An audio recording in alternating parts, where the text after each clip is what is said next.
Marina, you know what is hilarious is that when when we were describing, I was describing what personality type I thought you were, and I asked you if you took the Myers-Briggs type indicator before, and you're like, yeah, I've got three different results, and then I said, well, which one do you get the most often? You said, ENTP, and I was like, oh, that makes sense because I mean, you are a controversial kind of argument. I wouldn't say argumentative, but your persona online like screams ENTP, and I said, yeah, I think you're ENTP, and then immediately you were like, nope, that's not me. I don't argue with people at all. I'm like, that's exactly what the ENTP does. They argue, they're debaters. So I know that you and I have kind of gone back and forth with whether personality type is real or not. But in terms of just being like, you like to challenge status quos or like challenge whatever the norm is on online or on LinkedIn, does that do you feel that matches you?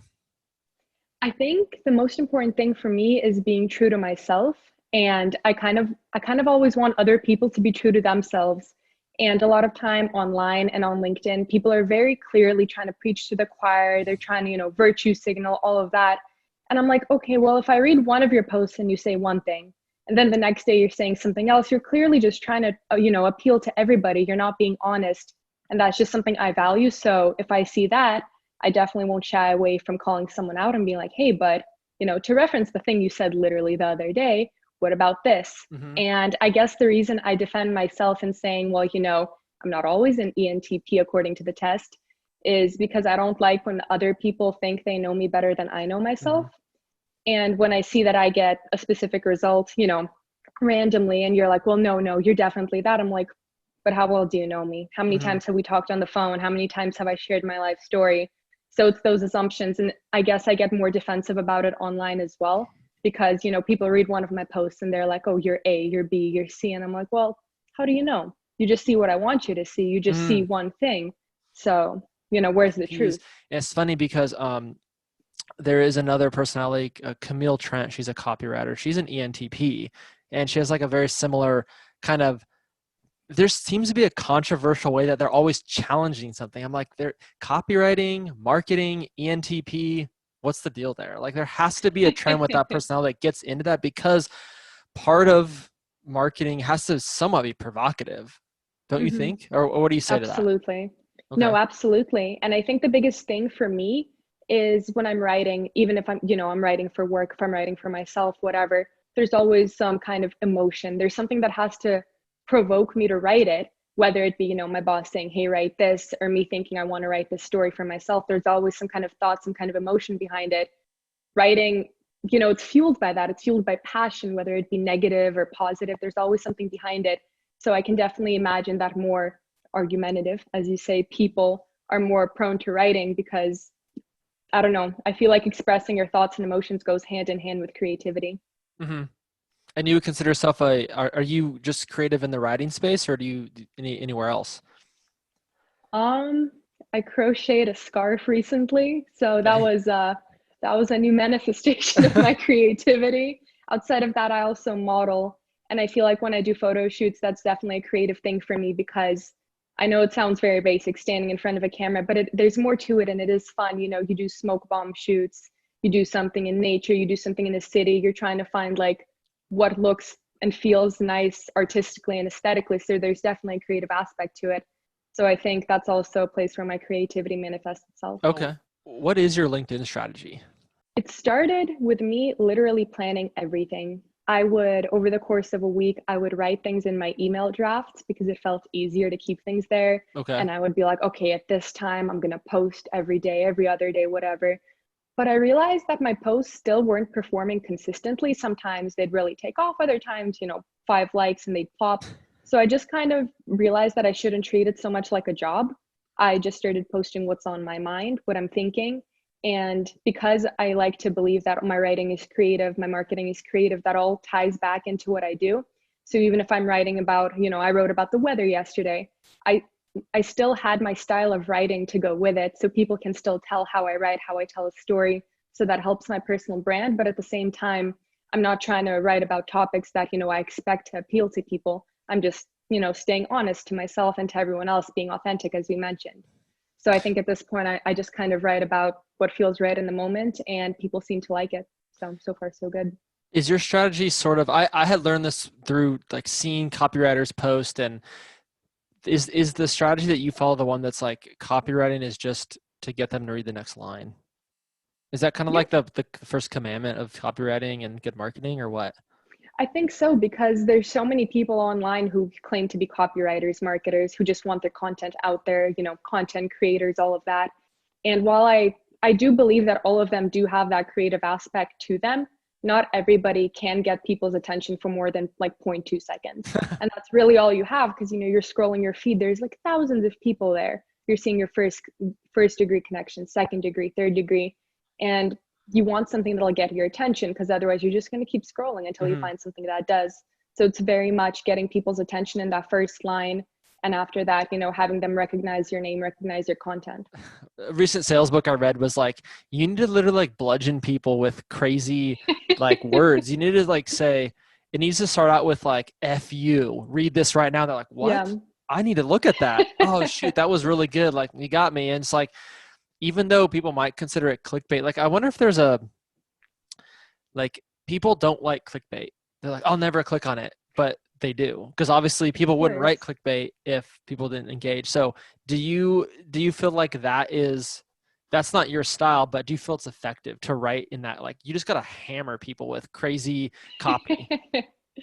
I definitely think there's something to it, because thinking about the recent Burger King campaign, and I hate to give them more publicity, Yeah. but they wrote something, I think it was on Twitter, that was like women belong in the kitchen.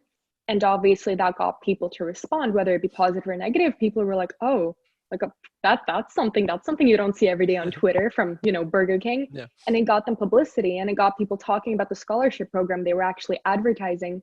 So I definitely do think there's something to it. And in my own experience writing articles, for instance, I used to get very much to the point in the title, but I noticed that, even though I had good content, like I really felt I did, people weren't clicking it because they already saw everything in the headline. So I started having that approach that it's not necessarily clickbait. Like I'm not saying one thing in the headline and then, writing about something else, but I'd write something like tips and tricks to change your life. I know that's like a generic example, but then they see that and they're like, oh, Hmm. tell me more. Like, what Hmm. kind of tips and tricks? Instead of me saying, like, organize your life to succeed. You know what I mean? Yeah. So, As a provocateur online, um, do you ever delete a post that gets too much hate? too much hate. I was going to say yes. And then you added the too much hate bit, and no. I I don't don't mean care how much hate, but hate it just like gets. too much negative, or like it didn't go to the direction you thought Mm-mm. it was going to go. No, I have Okay. not. I've honestly deleted posts if they didn't perform as well as I thought. I know that's ridiculous. You can judge me for that, but I posted things and an hour later I have like 100 views and like 2 likes, and I'm like, wow, I really messed up today, and I could just kind of delete it and pretend it never happened. But in Right. terms of reactions, no, I don't delete it. I never post things that I find to be bad. But if something's controversial and people feel a certain way, they can discuss.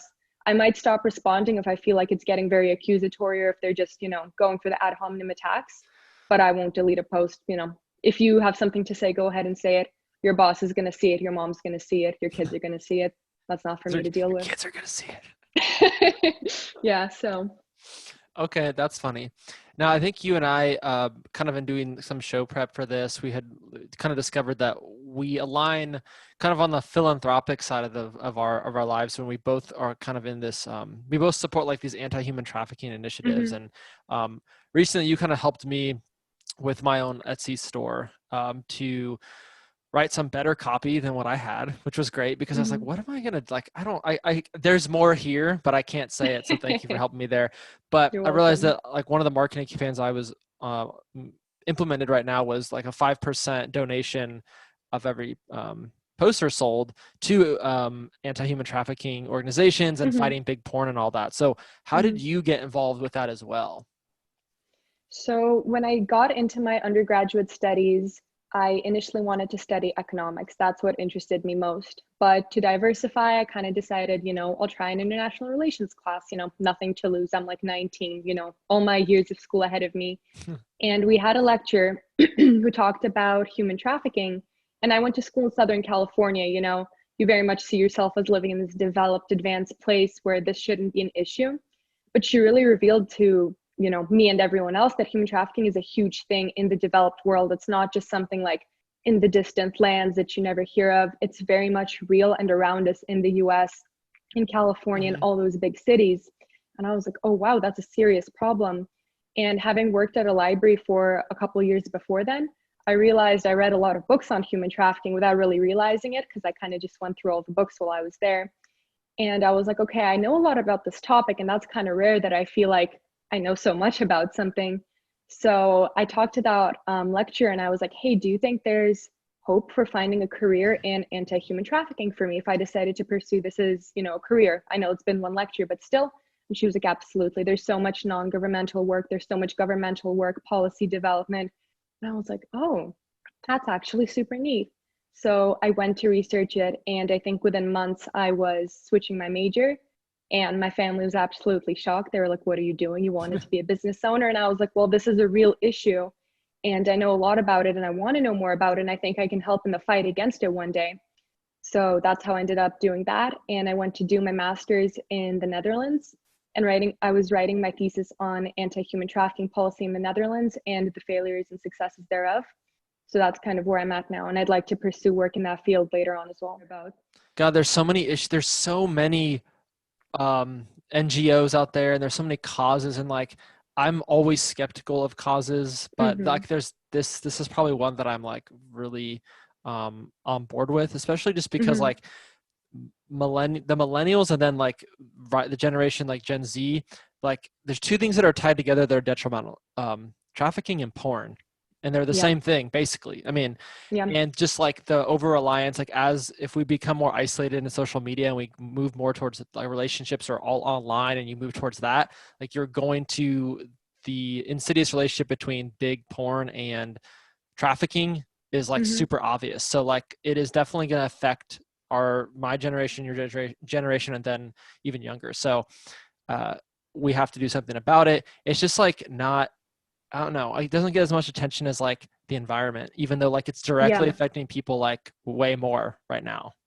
Yeah, no, that's another thing that always bothered me, because taking this class in college, I was so shocked that, like, this is so prevalent in strip clubs in the US. And I started Googling it, and there are articles about trafficking busts happening in Los Angeles, Hmm. in San Francisco, just everywhere in the big cities. And I was like, why do I never see this? Why do I never hear about this?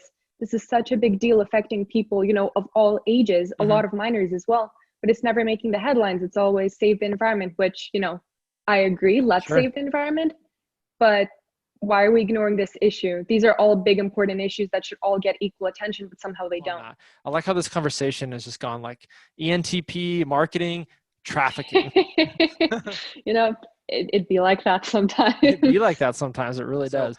Marina, I really appreciate you being on the show. I really, I want my audience to be exposed to what you're about. And I hope that after they see this, they will connect with you and see what you're about. So I appreciate you coming on the show today. thank you, Joe. I really appreciate it. I'm glad we got to talk. Absolutely.